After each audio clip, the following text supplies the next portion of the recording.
የመጨረሻ አንድ ዙር ቅጣቱን የሚቀጣልሽ ሰው ካለ ጠይቅኝ። የመጨረሻ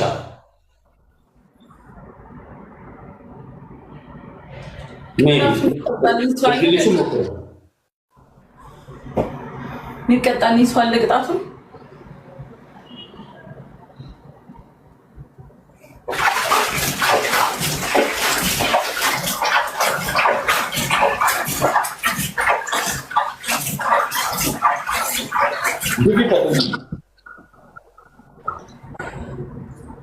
አንስተሽ አንድ ቦታ ብቻ አይደለም። ኖ ኖ ኖ ሁሉም ቦታ ኖ ኖ ኖ መቀጣትሽ ካልቀረ በክሊል ተቀጪ።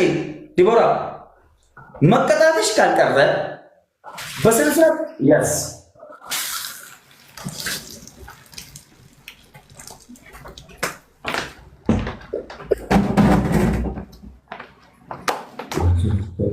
ያየኸው እያየኸው